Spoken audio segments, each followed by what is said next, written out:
Well, greetings to you. I touch on something today which I haven't touched on in my entire career, and that's the subject of abortion, because I've always regarded it as a personal matter, with a lot of moral pitfalls, legal pitfalls, social pitfalls, so on and so forth. And so it's something I've avoided, perhaps in a cowardly way, I don't know. It's something that my wife and I don't agree on, and we agree on most things, but we don't agree on this particular subject. But one thing I will say, we have just seen go through Parliament by a very substantial majority the legal allowance for babies to be aborted right up until 9 months, the time of birth.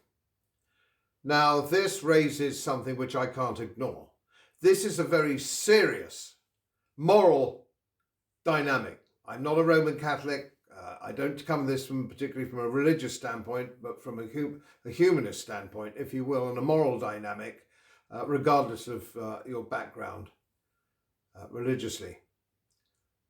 The unborn baby is so very, very close to a born baby.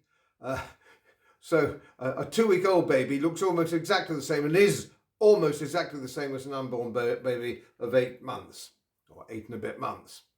So what we're doing here is sanctifying, legalising the murder, there's no other word for it, the murder of the unborn baby.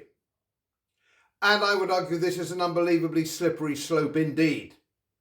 When does it become, okay, why not 2-week-old baby or 1-month-old baby? Of the born baby, or 2 months or 3, when it becomes inconvenient for the mother or the father to have this baby, and I'm assuming there's nothing congenitally wrong with it, which brings in a whole new dynamic. But if this is for sheer social convenience, it's a disgrace, and it also reflects on our members of Parliament and exactly what is going on with the moral dynamic of these people who are supposedly representing us. There's something very, very wrong at the moment with our elected politicians. And it all comes back to the same problem. You get elected if you wear the badge. Red, blue, whatever it happens to be, that's what people vote for. And that's got to stop. That's at the root of our problem. People have to go in front of the electorate and say, this is what I believe in. This is my moral value. This is who I am. And hopefully I live locally and have done for many years. Otherwise, we're going to be locked into this disgusting loop of people who are frankly all sociopaths or fellow travellers. Have a look at some of the shocking stuff I've had to post here to make my point.